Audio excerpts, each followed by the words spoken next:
30 నిమిషాల్లో ఈజీగా చేసుకునే అటుకుల ఆవిరి కుడుములు తయారీ విధానం చూద్దాం. బ్రేక్ఫాస్ట్ అంటే గుర్తుకొచ్చే ఇడ్లీ ప్లేస్లో ఇన్స్టెంట్ టిఫిన్ రెసిపీ అరగంటలో తయారు చేసుకుందాం అటుకులు ఉపయోగించి. అటుకులతో చేసుకునే ఆవిరి కుడుములతో పుదీనా, కొబ్బరి, టమాటోలు కలిపిన చట్నీతో తింటే సూపర్ అంటే సూపర్గా ఉంటుందండి. కావలసిన పదార్థాలు తయారీ విధానం చూద్దాం. అందరికీ నమస్కారం అండి. అటుకులతో ఈజీగా చేసుకునే ఆవిరి కుడుములకు కావలసిన పదార్థాలు: 1.5 కప్పుల అటుకుల్ని శుభ్రంగా 2 సార్లు కడుక్కున్న దాన్ని ఒక మిక్సింగ్ బౌల్లో వేసుకుని దానిలో 1 గ్లాసు నీరు పోసి అటుకులన్నీ మునిగేలాగా వదిలేసుకుందాం ఒక 10 నిమిషాల పాటు.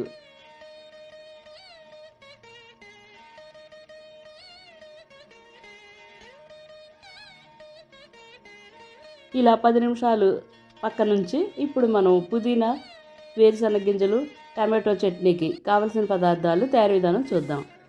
1 కప్పు వేరుశనగ గింజల్ని మీడియం ఫ్లేమ్లోని రంగు మారే వరకు వేయించుకుందాం. అదే కడాయిలో 2 స్పూన్లు నూనె వేసి వేడైన తర్వాత మన కారానికి సరిపడినన్ని పచ్చిమిరపకాయలు వేసుకుని కొద్దిగా రంగు మారే వరకు ఫ్రై చేసుకుందాం.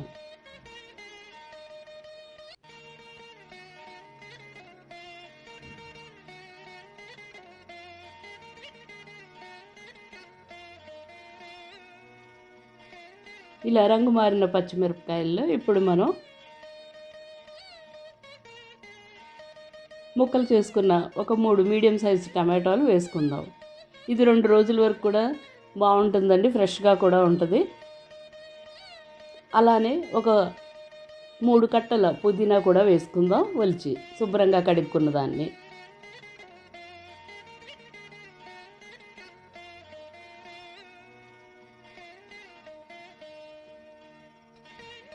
పచ్చిమిర్చి, పుదీనా బాగా కలిసేలాగా కలుపుకుందాం.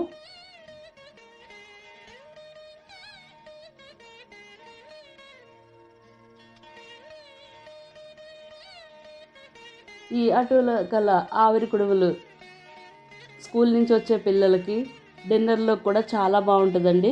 పిల్లల నుంచి పెద్దోళ్ళ వరకు సూట్ అయ్యే ఈ అటుకుల ఆవిరి కుడుములు తప్పకుండా చేసుకోవాలి. అలానే 2 స్పూన్లు చింతపండు గుజ్జు కూడా వేసి మరొకసారి బాగా కలుపుకుందాం.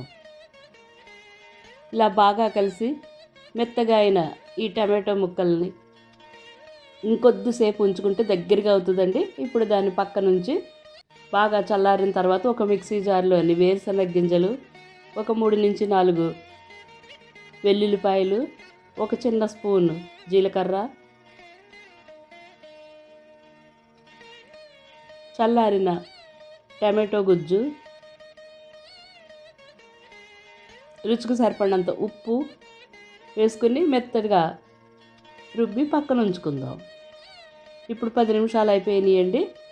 ఇప్పుడు మనం ఆవిరి కుడుములు తయారు చేసుకుంటానికి స్టవ్ మీద ఒక కడాయి పెట్టి దానిలో 1 టేబుల్ స్పూన్ నూనె వేడి చేసి 1 స్పూన్ ఆవాలు బాగా వేగిన తర్వాత 1 టేబుల్ స్పూన్ మినప్పప్పు, 1.5 టేబుల్ స్పూన్లు శనగపప్పు. పప్పులు మన ఇష్టం అండి, కొంచెం ఎక్కువ వేసుకున్నా బాగానే ఉంటాయి. వీటిని వేసి కొద్దిగా రంగు మారే వరకు వేయించుకుంటూ ఉందాం.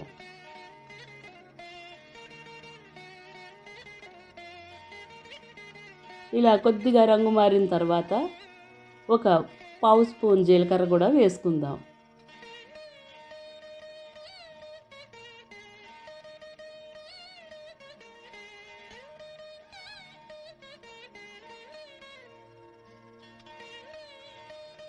ఇలా బాగా వేగిన దానిలో 2 రెమ్మలు కరివేపాకు ముక్కలుగా వేసుకోండి. అలానే 3 నుంచి 4 పచ్చిమిరపకాయలు, 1 ఇంచు అల్లం సన్నగా తరిగిన తురుము వేసుకుని వీటన్నింటినీ ఇంకొద్దిసేపు బాగా వేయించుకుందాం. పచ్చివాసన అల్లం పచ్చిమిరపకాయలకి పోయేలాగా. ఇలా పప్పులన్నీ కూడా మంచి గోల్డ్ కలర్లోకి మారినాయండి. ఇప్పుడు మనం స్టవ్ ఆఫ్ చేసేసుకుందాం.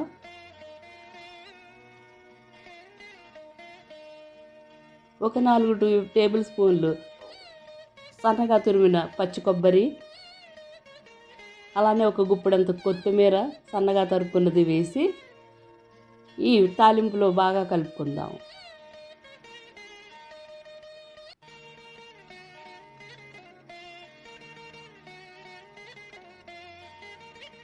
ఇలా బాగా కలిసిన తాలింపుని పక్క నుంచి ఇప్పుడు మనం అటుకులు వేసిన మిక్సింగ్ బౌల్ తీసుకుందాం.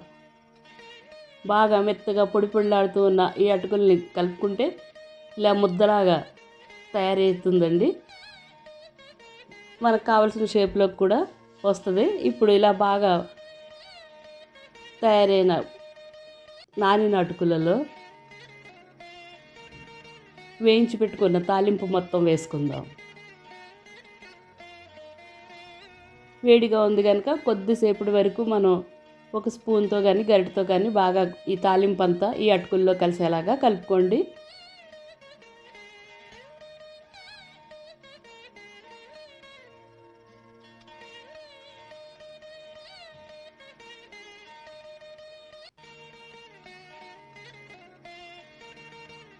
కొద్దిగా మనం కలపడానికి ఉన్నంత వేడిలో ఉన్నప్పుడే మనం బాగా కలుపుకుందాం, తగినంత ఉప్పు వేసి. ఇలా మొత్తం తాలింపు సామాన్లు అటుకులు బాగా కలిసిన ఈ ముద్దని మనకు కావలసిన సైజులో రౌండ్గా కానీ ఓవల్ షేప్లో కానీ తయారు చేసుకోండి.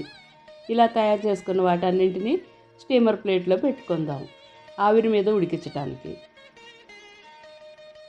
ఇలా ఇవి తయారు చేసుకుంటున్నప్పుడే నేను ఒక ప్యాన్లోని తగినంత నీరు వేసి మరిగించుకుందామండి. ఇప్పుడు నీళ్లు బాగా మరిగి తెరులుతున్నాయి. తయారు చేసుకున్న ఈ అటుకుల కుడుముల ప్లేటు అందులో పెట్టి ఒక 10 నిమిషాల పాటు వదిలేద్దాం మీడియం ఫ్లేమ్ మీద. 10 నిమిషాలకంతా బాగా ఉడికిన ఈ అటుకుల ఆవిరి కుడాలని బయటికి తీసి కొద్దిగా చల్లారనిచ్చి సర్వ్ చేద్దామండి పుదీనా టమాటో కొబ్బరి చట్నీతోటి. చాలా సాఫ్ట్గా ఉన్న ఈ ఆవిరి కుడాలలోని వేసిన కొబ్బరి రుచి తాలింపుతోటి గుమగుమలాడుతున్న అటుకుల ఆవిరి కుడాలు రెడీ అయిపోయింది. వీటికి పిల్లలకి సర్వ్ చేసేటప్పుడు కొద్దిగా నెయ్యి వేసి పెట్టండి. అలానే పుదీనా టమాటో కొబ్బరి చట్నీతోటి సర్వ్ చేస్తే వదలకుండా ఒక్కటంటే ఒక్కటి లేకుండా తినే ఈ ఆరోగ్యకరమైన బ్రేక్ఫాస్ట్ రెసిపీ చాలా ఈజీగా తక్కువ టైంలో చేసుకునే ఆరోగ్యకరమైన అటుకుల ఆవిరి కుడాలు నచ్చినట్లయితే ఒక లైక్, ఒక కామెంట్ మీ ఫ్రెండ్స్ ఫ్యామిలీ మెంబర్స్కి షేర్ చేయండి. తప్పకుండా తయారు చేసుకుని రుచి చూడండి.